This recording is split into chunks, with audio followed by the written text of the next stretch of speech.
Gotcha. Hey, Hey, happy Galentine's. happy Galentine's. It's our first Galentine's. Oh. First anniversary.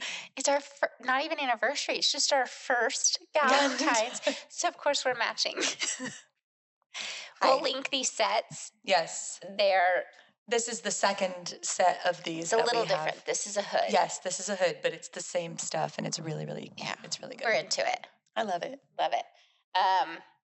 Okay, so we kind of put out there that we were interested in talking about friendship things for Galentine's. Because it's really appropriate. Right. Yeah.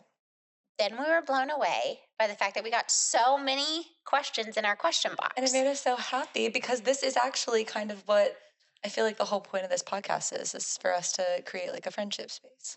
Absolutely. Safe spaces, third spaces, friendship spaces. And so it was interesting though, because we made a post about wanting to do like a Galentine's episode and people didn't respond on it. We're like, what questions or what do we need to talk about on friendship? And then one of my friends messaged me. She's like, you need to make an anonymous box for this. Yes.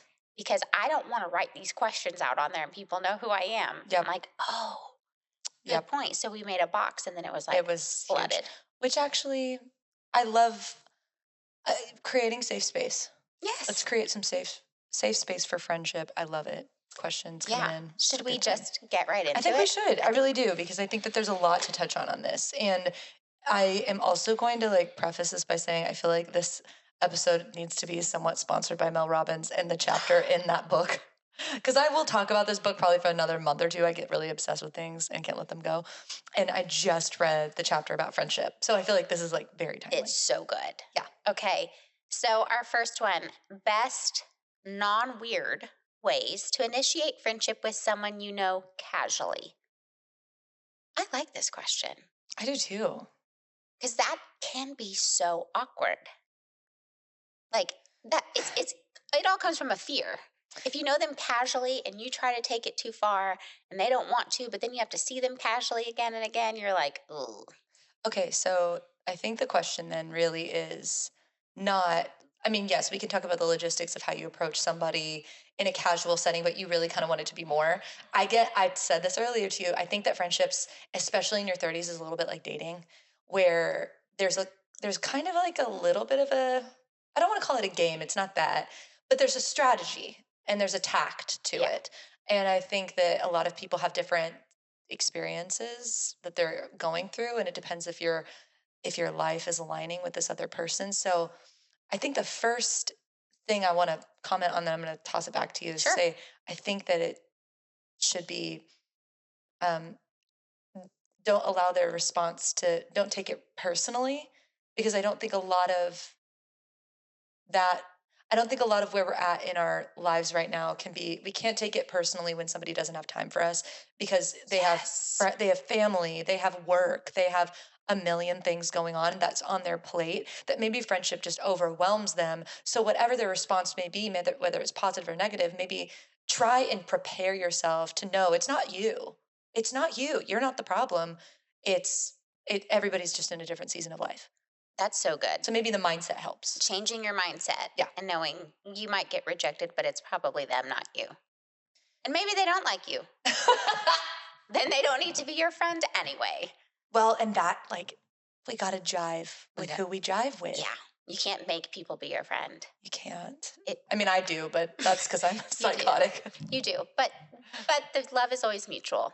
I mean, so we think. We'll get in there. We'll talk about that a little bit. But I do think actionable step-wise, which Kelsey loves an actionable step, is ways to actually grow a relationship with someone who you're casual friends with. If you have a friend in common, do something all together. Mm-hmm. Yes. A few times, and then take the leap and start like a side text. Or in the day, like nowadays, you can blow them up on Instagram with funny memes. Like, think, listen, what do they like? What are they into? And then start sending them memes of that. And they're like, oh my gosh, this girl gets me. Yeah. Yeah. So sometimes, you can't wait for someone else to take the reins. If you're interested in being friends with somebody, this is not dating in that sense. They don't have to hold the door for you. They don't have to ask you on a date. get out there. Yeah. Put yourself out there. Like, Yes. let's go. I agree. It's dating in a sense where there's like strategy. Yeah. But we're the men. 1000%. We're like, let's go. There's power in the fact that you have a choice in this. So it's not just, I think the other thing too that I think about when I see somebody and I'm like, man, they seem like they're really cool is, and I will live by this quote forever. And you know that, I think you might know what I'm about to say, but interested people are interesting. So if you're interested in people, if you care about somebody, if you're really reaching toward them and asking them questions and trying to find connector, finding a connection is the first, I feel like that's the toe in the water to where this could go. And asking them questions, seeing kind of, and like sending them things and just sort of like easing into the pool is a really good strategy for when you're in this age group, I think. For sure. Basically giving to someone. Giving what to can somebody. we give them right now? We can give them our listening ear, our interest, I mean, that's really all we need, right? Just Be interested in me. there. Just like present this. You literally just said this to me where you're like, it doesn't need to be that stressful. It doesn't need to be that deep. Like just in life, I think we put a lot of stress on things. And just allow there to be joy, allow there to be life, allow there to be laughter, allow that to kind of come. I think, and don't overthink it. Which I mean, you're talking. I'm like, what's the Inside Out 2 movie where the like, anxiety shows up?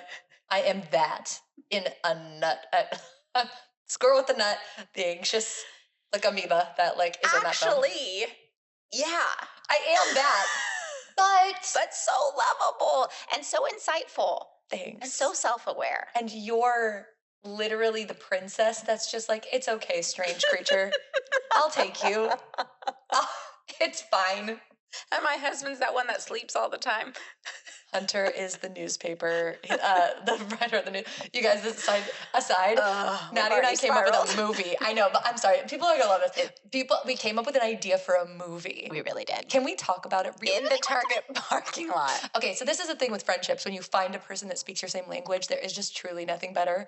There is nothing better in this world. Can I preface it so they have the scene? Sure, go. We're driving downtown Edmond, down Main Street, and we're having this deep, real conversation. And Kelsey goes, wow, this really is a quaint downtown, isn't it? I'm like, yeah, it's like a Lifetime movie. And she's like, yeah. And like, here's how it goes. And she starts creating this screenplay. And then I start going in with it. And then we're like, this is a masterpiece. No, I'm good. Let me just quickly paint the scene. So we're in the downtown thing. No, you have to contribute though, because you have to go in and out. You have to go. Okay. So Maddie, your role in this. I was like, yeah, I own a flower shop, coffee shop, because that's my long-term dream. Adorable. And everybody loves the flower / coffee shop lady. And she's so cute and she's beautiful and everybody would love her, right?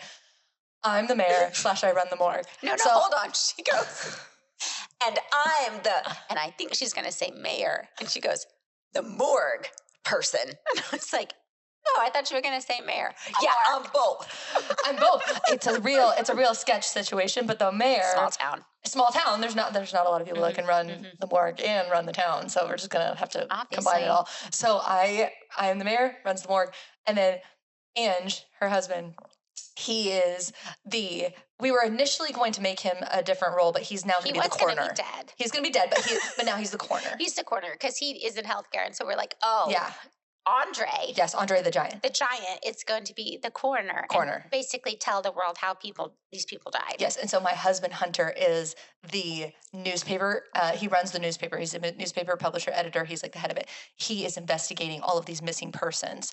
Turns out that the mayor / morgue person, the coroner, and the coffee shop flower girl are murdering these people. They're in cahoots. Because they need more money, and they make money when people die because coffee shop and flower girl, they provide the floral arrangements. Yeah, and then obviously the morgue. We definitely need that. And then the coroner needs a job too. Yes. Because eggs and toilet paper are so expensive. And so Hunter, my husband, who is truly a moral titan in real life, which is super frustrating for those of us who are the mayor morgue people. Right? Sucks. But anyway, so Andre goes first. He dies because Hunter's like taking him out. And he gets suspicious though, because when he's home, he's like, Kelsey, because I'm still married to him in the story. Kelsey, where did this 4-ply toilet paper come from? He's like, why are we getting these fresh organic eggs? Turns out it's because of murdering people. Because we have an influx of cash. So I die. And he is like, oh, I cannot believe my wife, Andre the Giant, Corner and the morgue people, they were in cahoots. Turns like there's the spin is that coffee shop flower lady really has been leading this charge. And the most evil. The most evil one, even though she's the prettiest and cutest one, she's the one that's been leading it. Deceptive. And then so he's like, you're going to jail. End of movie. Cut to, you're in the cell. I crawl out of a pipe. And or I'm like, maybe out of the urinal. why does a woman's prison have a urinal? Because it's a small town. They only have 2 cells. And they're like, you're going to be standing up for the rest of your life for trying to steal toilet paper. I'm going to pass out. There's literally no room. So it is female in this small town prison where there's like one female. We can't breathe. Just envisioning you crawling out of a urinal is too much for me. And I'm like, let's go. Cut to movie 2. I can't. It's so funny. I'm weeping. Is this funny to anybody else? I don't know. Honestly, don't listen to the rest of our podcast if this isn't funny, because there's going to be so much more of this, and it's just so, to me, this is what brings me joy, and so we need to move on to the next question. But also, this is really good to show you you're not too weird to have a friend. Too weird.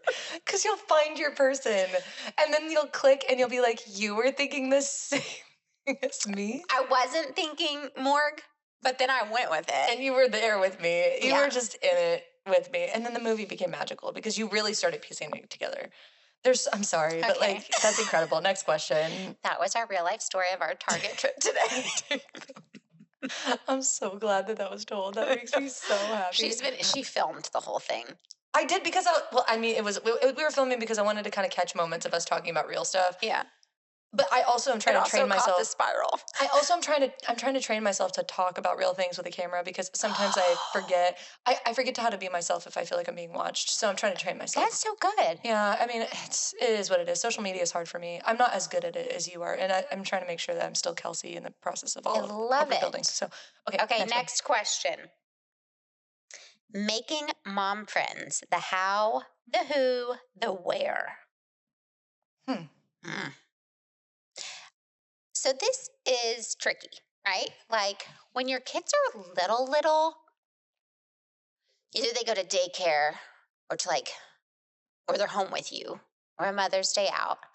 And it can sort of be hard to make mom friends in the passing, but those are those moments that we think are minimal, but we need to maximize. I think yesterday, a mom her daughter is in my eldest daughter's class. She stopped me in the hallway and was like, hey, my daughter is obsessed with your daughter. We should get them together and do a play date. And I'm like, I feel like that's just how... That's kind of what you have to do. That's what you have to do. I feel like that's the way you gotta form and sometimes it sucks. Like I've been on a few where I'm like, we're probably not going to do this again. But then I've also made lifelong friends. And I think that it's the putting yourself out there piece. I think that also you don't need to go out of your way. You were telling me, and you kind of brought me back down to earth in a conversation about friends it being really difficult, especially if you're like a teacher and your hours are really hard and you're exhausted. It's like, how do you make friends that way? It's like, well, mom friends, if you can find people in your workplace or where you're at in life in general, where you're physically at, if you're a stay-at-home mom, there's a lot of opportunities that are free. Yes. For you to kind of go out there and meet people and do it consistently and not just do it once and expect there to be a friend. You have to I think you have to make it consistent. But putting yourself out there, consistency, finding like where you're at. For sure. You just got to also remember that these might not be your forever friends. These might be I have my friends who were my friends when my kids were little bitty because it was convenient, and I don't really even talk to them anymore. Yeah. And that's okay. Like you need friends for seasons, and I think when you first have kids, you get kind of lost in motherhood and caring and like so devoted to them. You might also not be the same person. You probably won't be the same person in 5 years. So you might grow apart from these friends just because you don't have as much in common once you get out of that mom phase, Yeah, right? So don't be super picky. absolutely. Just like it's more like proximity and Yeah. getting out of your head and talking to people and like not losing the art of conversation and socializing and, you know, leaning into the friends that maybe you have had for a long time, like making phone calls, like we Yeah. talked about, Yes, like just getting in the car at the end of the day and and making a just call. call. And just, I mean, it starts with little small things. I think that a lot of people look at others with, if others seem like they have an abundance of friends, I think that comparison usually is a problem there because you're going to look at other people that have different personality types. And for example, I do not thrive without friendship in my life. I never have been able to thrive in that, like as an independent person. And so every personality trait I have is really conditioned to draw people in as a survival technique. Not it's. I wish it was because I have it just having a great time, but really it's like I need friends because they're my family. Um, but you're touching on the Mel Robbins piece, which friendships are really about three things. Adult friendships are about proximity, about time, like the just the timing of your life, and energy. And I think that those three things, if you find one, typically you can find something that's going to stick. Okay, But if you have all three, that's a win, that's a win. huge win. But like, yes, I know we have all three. It's so awesome. But like, I have my three best friends that live in totally different areas of the country. We do not have proximity available to us, but we will voice memo each other and text each other literally every single day. It is the energy we put into it, and we're also just we're kind of in a similar time of life, and we're grateful for that. But we've not been, and we still work at it. We're putting an effort into it. You have, So I mean, you just have to connect and communicate yeah, often you have in to. order for there to be a relationship. Yeah. And sometimes it's going to look like, you putting in more work. Hmm. And other times it's someone else because it also depends on phases of life. Yep. Like, what are you having to give outside the friendship? Well, are you Hmm. depleted? Let me hold it down for you. I think that kind of Yeah, explains I think so. more than enough.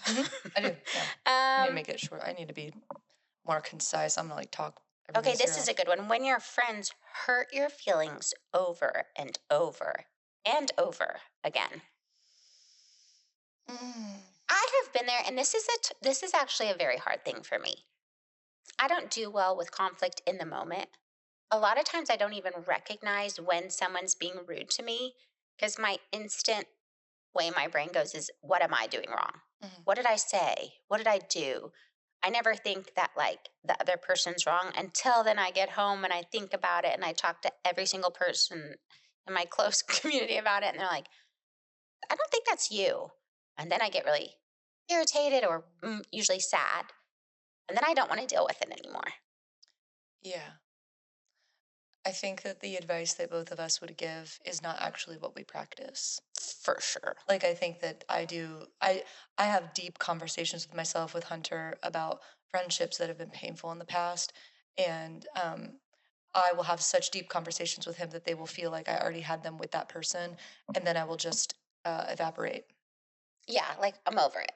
I will distract myself from doing what needs to be done, which is like having a painful conversation. And I think that that has to happen if you want to solve the problem. If you want them to stop acting that way, it might be that where they don't know that they're acting that way. Hmm. You have to sit them down and you have to be truthful and you have to be honest, and it's very uncomfortable and very painful to do it. I've done it several times in my life and it usually always bears a lot of fruit.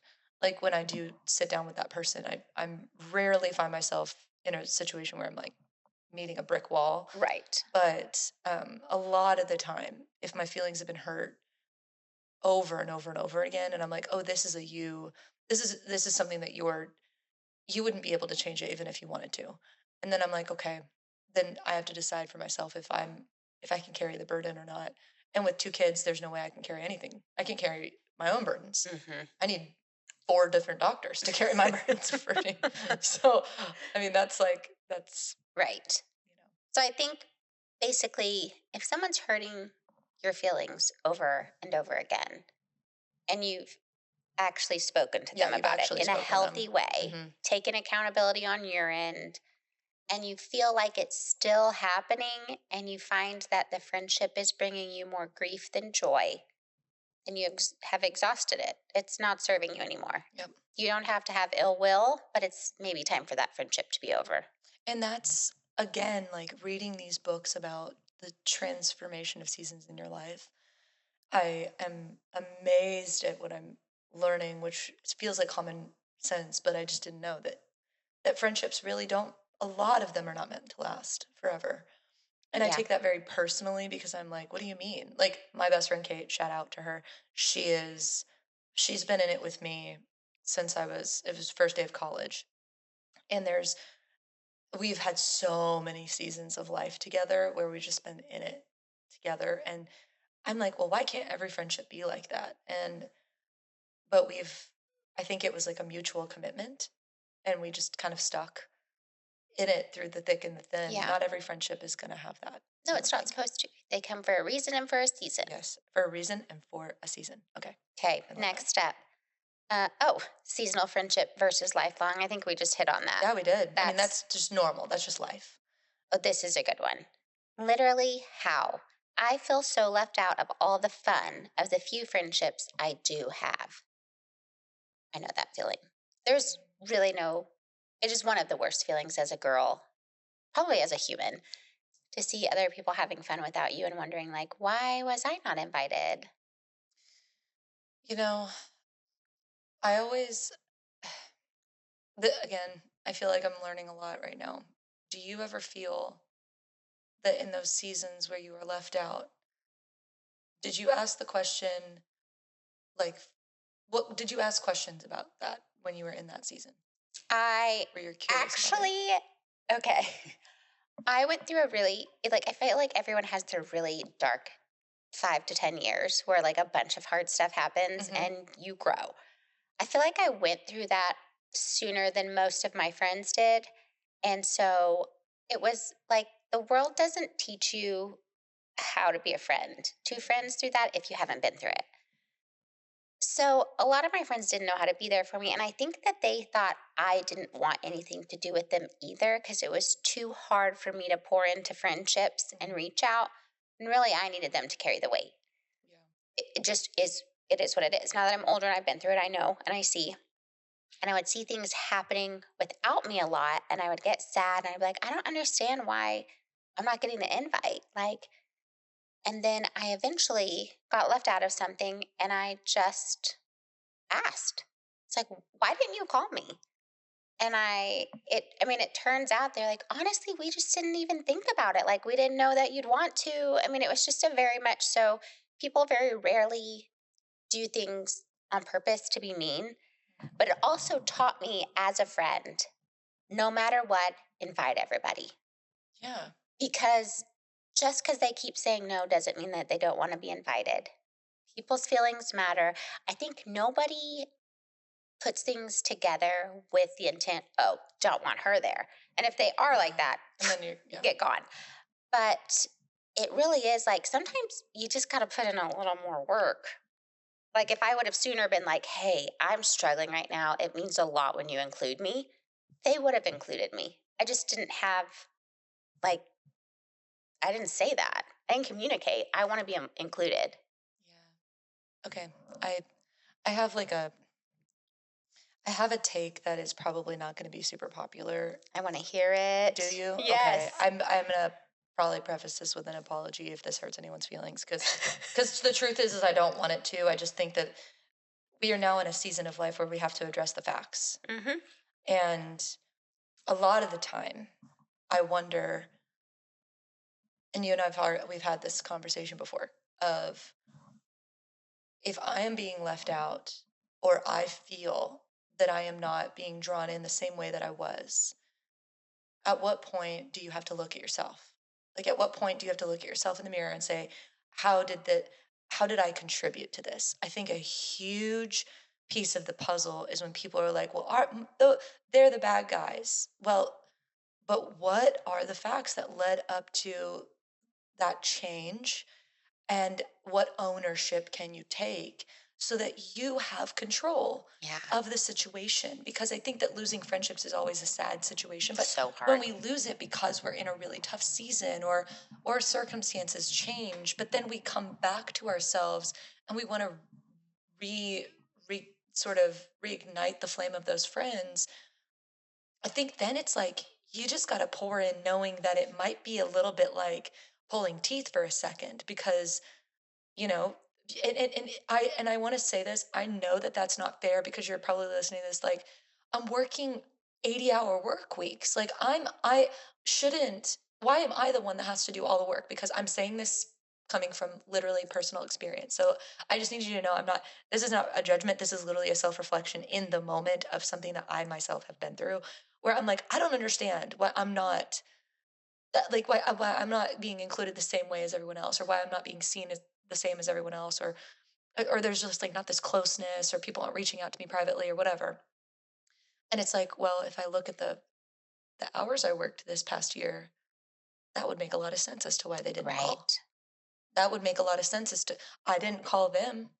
How many times did That. I call them? How many times did I text them? How many times did I reach out to them? And I think that that friendship, especially when you have kids in the mix, y'all, it's like, unfortunately, you have to give without expecting anything in return. Yes. And you have to give selflessly, because you just want to, and because you're curious and you're interested, and you're just, you got love to give. And if you don't have love to give, then I would recommend Therapy. that as well.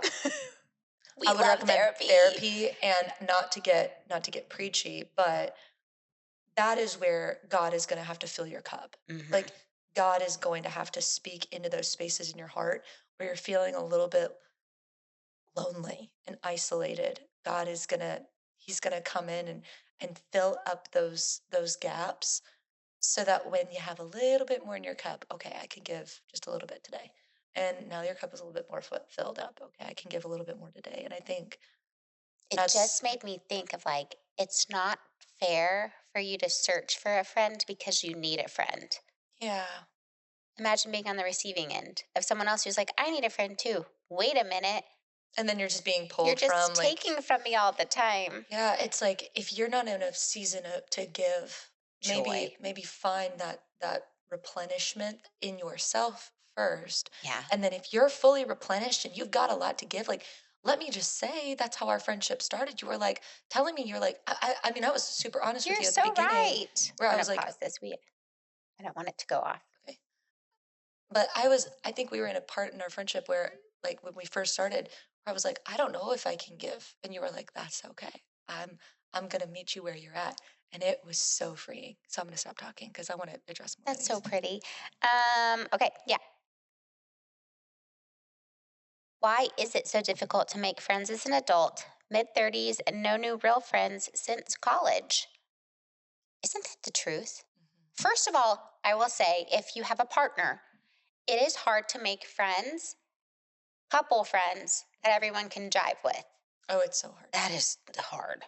And then if you're like me and I have the sweetest, most sensitive, introverted husband, you gotta be playing those cards right. Mm, Because if you, strategy. it is a whole strategy with that sweet man. Because it's like, he's just, yeah, I get it. It's tough. Um, also, there's nothing wrong with continuing your college friendships if they're still there. So many, I mean, a lot of my friends are from college. Some of them are from growing up, and then just a few of them are newer. Like ours is even, I would say, college because that's how we know each other. Our husbands know each other. Um, I mean, how I'm gonna try to think. I really have made new friends through when I owned Move by Maddie, Mhm. working through that. So through work, I would Yeah, meet people and then they would have friends and I would say yes. yeah, We're gonna go out to eat with all my friends. Do you want to come? Yes, even though I knew nobody. Yeah, yes, this is an opportunity to make yep. friends. And now I have this huge group of friends that I wouldn't have known had I not just said yes. Yep. So Yep. it's really just saying yes. Saying yes, and then also to your point, like you finding something that you if work is not where you're finding those friends, say work is not where you can find them, and and I know that y'all are going to be like, with what time? But follow me on this. A small hobby. You might do it once a Yes. month. You might go for like you might join like a my one of my dear friends Ashley is in a running club, Yes. and she runs like once a week, maybe Mm-hmm. twice. I don't know. She's the coolest chick, so she has no issue with friends. But like but that she was like, this is where a lot of really cool people from different You're walks so of right. life, just even 1 hour a week, 1 hour a week, you could meet somebody, and it might take a little bit of time, but But it also fills your cup. it fills your cup. Gyms are great. Boot camp classes are great for your health. I know they can be intimidating. Yep. Don't overthink it. Hmm. Just show up. You might be in dead last. So what? But like two of my dear, like one of my best friends, Mm-hmm. Alex, and her best friend, Katie, whom I cling to like a Mm-hmm. leech. It's funny when your like best friend has a best friend, and I'm I like, know. I like you too. Can you be my Can you friend be my too? bestie? I have no shame though. I'm like gonna ask people to be my friend, and And they always say yes. I'm like I think that there's like a character in some sort of cartoon somewhere where that we will come up with that's like that makes sense. I just I'm not good at giving advice because I'm still like a toddler. I'll go up to somebody and be like, "Want to be my friend?" And then they're like, "Are you okay?" And I'm like, Usually, though, they're like, yeah, "Yeah, you took well, the work out of it for me. it's I don't know. I don't I just Katie is one of those people where I was like, "You're so sparkly and so sweet. Can I join in? can I She's like, can I be in this too?" and here you are today. I love her. So good. Uh, but yeah, I think that a little try. My suggestion is if you don't have an outside like a third space situation, we love a third we space. love a If third you don't have a space. third space situation, I would say looking into that. If you're a mom, there's ways to find it. If you're a working woman, there's ways to find it.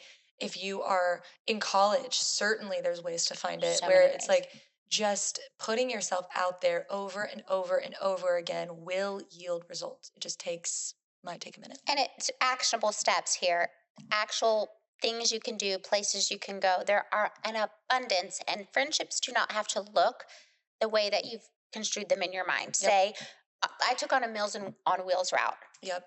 That is getting out, that is connecting with people that they might be a lot older than me, but that doesn't mean that I can't form a friendship there. Yeah. Going to a new gym, I started Pilates class. I've always been a boot camp girl, much different demographic, but I've already made friends there. I'm a part of that community. Yes. Sometimes it's just feeling a part of things. And if Yes. you're not somebody who wants to have a super deep, close friend that you have to pour into, these are great places to have groups where you don't have to have time commitment, but you can have relationships. Okay. Uh, Maybe one more. We have a few more, but okay, this is okay. I'm going to read all these because they kind of same umbrella. same umbrella. Okay. How do you know when you've outgrown friendships, when it's time to step away from friendships? Is it okay for that dynamics to change? They should be easy and not hard work. And setting boundaries in friendships, should you even have to do that? We're gonna have a whole episode on boundaries, so I'm not even fretting about that right now because we have a lot to talk about in that regard. But what do you think? I think, ooh, how do you know you've outgrown friendships? Well, I think maybe each year, like on my birthday, I take a moral inventory of what I believe in, who I want to be, where I've been, where I want to go. And I kind of see what aligns with that in my life and what doesn't. And sometimes that's a really easy way for me to see things in my life that aren't fitting without having negativity towards them. Yeah. It's not that you're wrong. You're just not fitting in with where I see myself right now. And maybe I need to make some space. Maybe I've outgrown this. Maybe it's not that you're dead to me, but it's that, yeah, I just don't think I want to spend as much of my time in that area of life with you. Yeah. I think my friend Reagan has this idea of friendship breaks. Yeah. Sometimes friendship breaks are a thing. And like, it's not a break up, just a break. Yeah. Just like taking a beat. And I think a beat, it's like not putting so much weight on it is helpful. Yes. But also like just take a breath and like let's see where we're at in a few months, a couple months. Let's regroup. You Yes. know, and I think another piece of what you were talking about of outgrowing friendships, it's like, does the friend make you tired when you're with them? Yes. Does the friend make you tired? Usually it's your spirit's way of telling you that you need to just take a bit. Like I was take a bit. telling Andrew, we were all eating, and Kelsey did not believe me that I don't have just like an abundance of best friends, because I really probably have like 3 to 4 people that I will spill my soul to, that I can spend endless time with. And Kelsey happens to be one of them. And we just formed a friendship recently. So we're at dinner, and he mentioned something. And I was like, see, Andrew, she doesn't believe me. She thinks that I'm like this with everyone. He's like, she usually has to go home and be alone. And I was like, but there are some, because I'm an introvert at heart, there are some people who I can be so myself with that I do not get tired around. It's so amazing. It's so amazing. And that's okay feeling. too. Like if you're like me and you just like to have just a handful of, and like 2 of these people live really far away, so I don't even see them. I get the I feeling. just talk to them a lot. But there's just a few people I can do that with and don't need to recharge. And that's my spirit's way of saying, like, this is your person. Lean in. Yeah. I would say I'm very blessed in the sense of like the 3 best friends I have, and Kate, April, Renee, are like they're all far away, but they are a replenishment to my spirit when I hear their voice. And we do voice Yes. memos every day. And so it's like even if I don't respond right away, they replenish my soul. And, you know, shout out to there's a few different souls, but I would say like Alex and Addie, and like there's a couple of girls that I just feel like get me.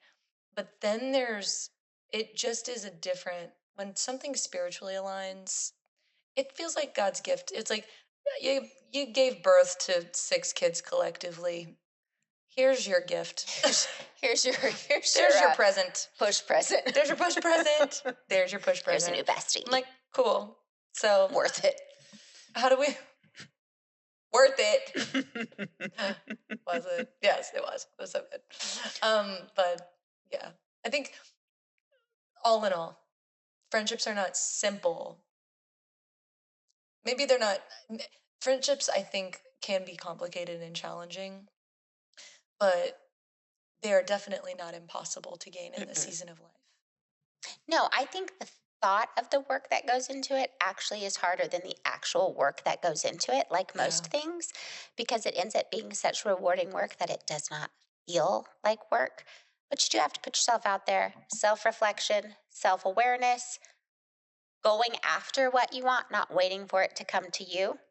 Have to be a friend to have a friend. And sometimes you have to romanticize things a little bit. You have to get matching cringy sweats. You have to just like play into the girlhood of best friendships to make them fun. And there's people out there that will align with you on that. Amen. Amen.